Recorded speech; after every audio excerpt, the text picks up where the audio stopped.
Chers fidèles laïcs, disciples de Jésus-Christ, chers pasteurs, évêques, prêtres, religieuses et religieuses, chers amis, frères et sœurs de la religion musulmane, chers amis, frères et sœurs de la religion traditionnelle, chers amis, hommes et femmes de bonne volonté.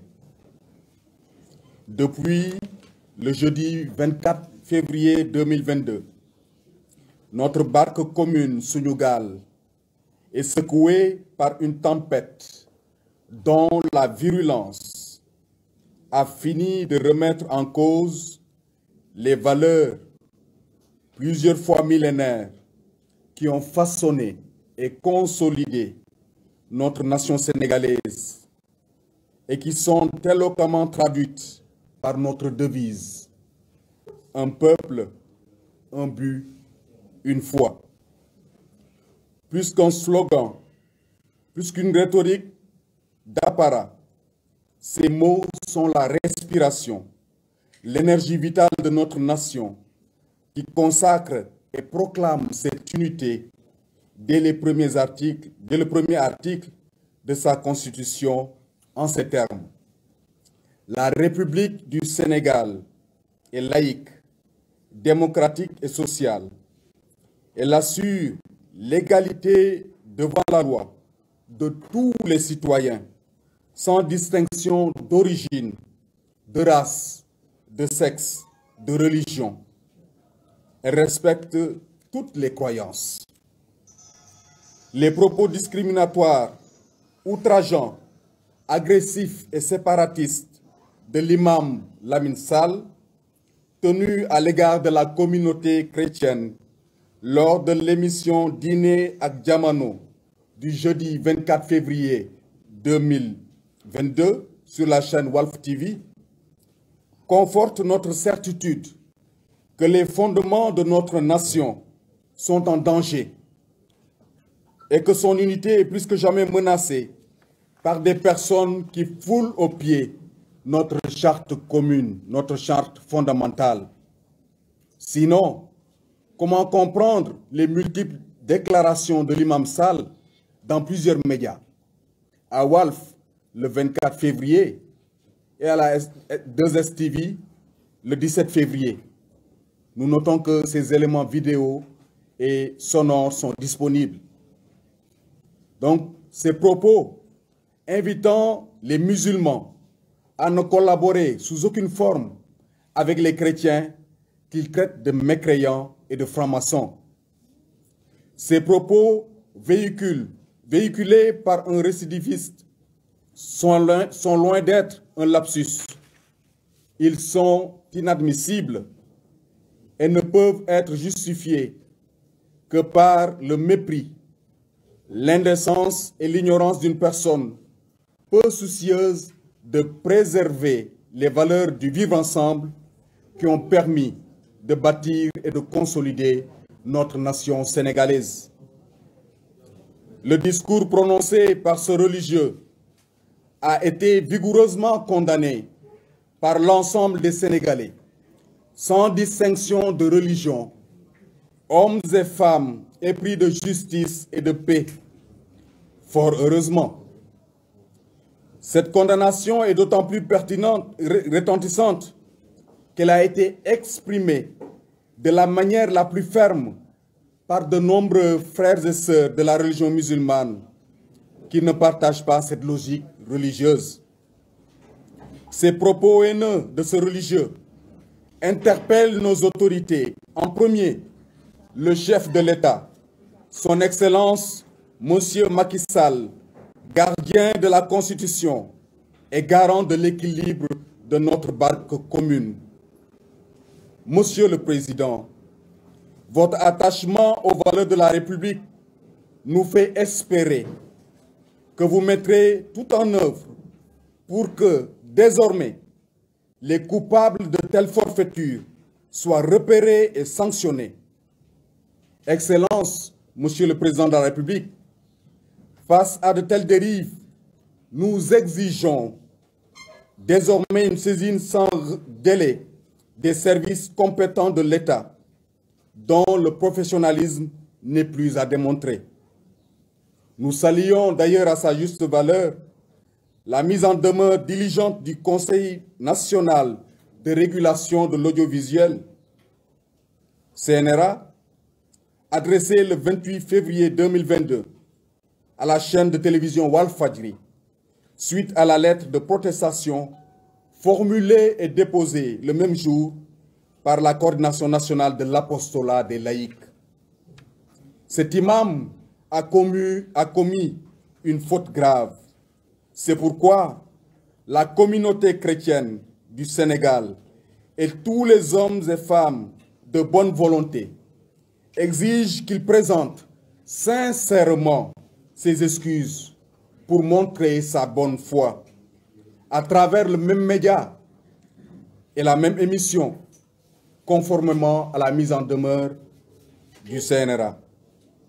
Chers frères et sœurs de la communauté chrétienne, face à cette dangereuse et douloureuse atteinte à la liberté de religion, le Conseil national du laïcat du Sénégal nous invite à la sérénité, à l'instar de notre Seigneur Jésus-Christ, qui a été condamné injustement, afin d'éviter de verser dans la légèreté les invectives, les insultes de tout genre, qui sont amplifiées par l'accessibilité parfois dévastatrice des réseaux sociaux. Chers frères et sœurs, ne nous laissons pas dévier de nos valeurs chrétiennes qui privilégient la correction fraternelle dans la charité, mais aussi dans la fermeté. Chers frères et sœurs de la communauté chrétienne, face à cette dangereuse et douloureuse atteinte à la liberté de religion, le Conseil national du laïcat nous invite à continuer à promouvoir le dialogue avec les autres religions, comme nous y engage notre foi en Christ, qui est venu pour sauver tout le genre humain. Nous, chrétiens catholiques, nous ne pouvons pas nous soustraire à ce devoir d'ouverture qui est une expression de notre identité chrétienne. Comment ne pas rappeler ici le travail de la Caritas, le travail de nos structures de santé, de nos écoles et structures de formation, qui, sans aucune discrimination, se mettent au service de tout homme et de tout l'homme. N'est-ce pas là une forte expression du dialogue des œuvres?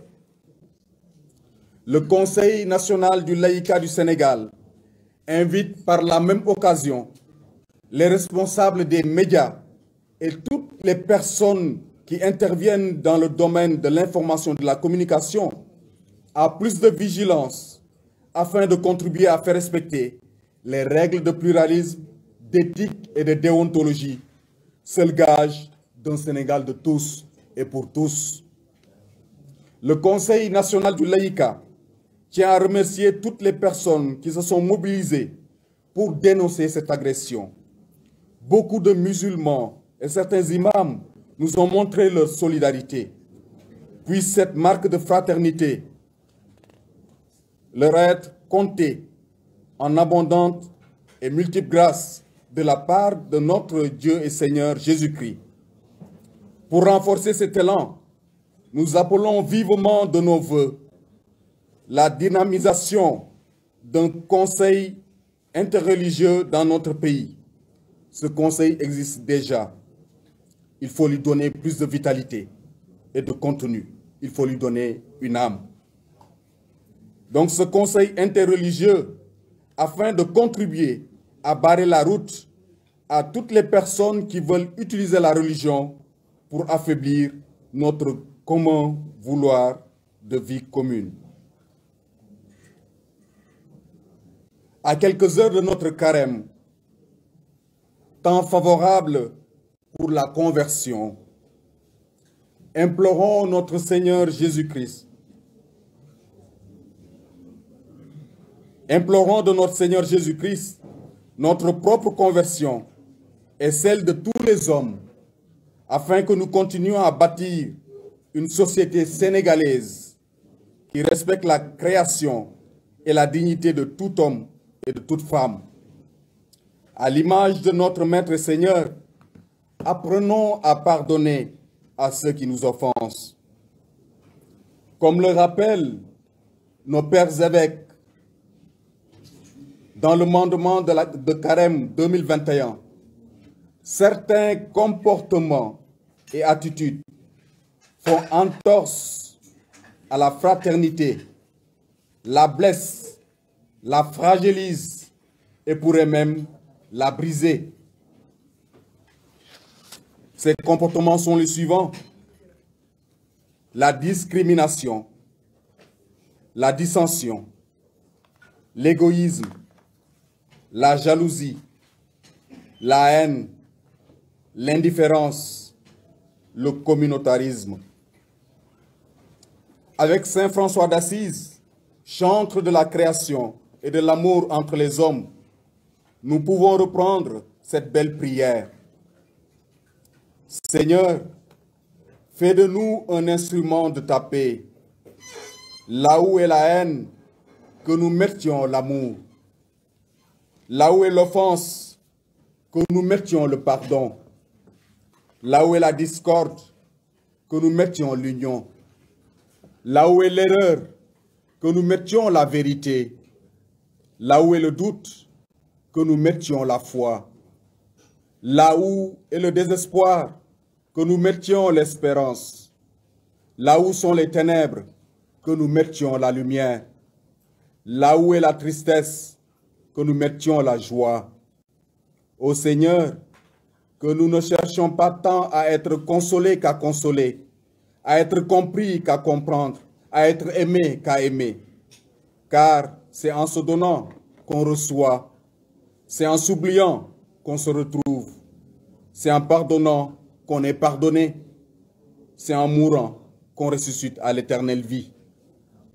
Nous, Amen. Nous confions cet élan à notre Seigneur Jésus-Christ, qui veut que nous soyons sel et lumière dans notre monde. Vive le Sénégal, vive notre nation. Je vous remercie.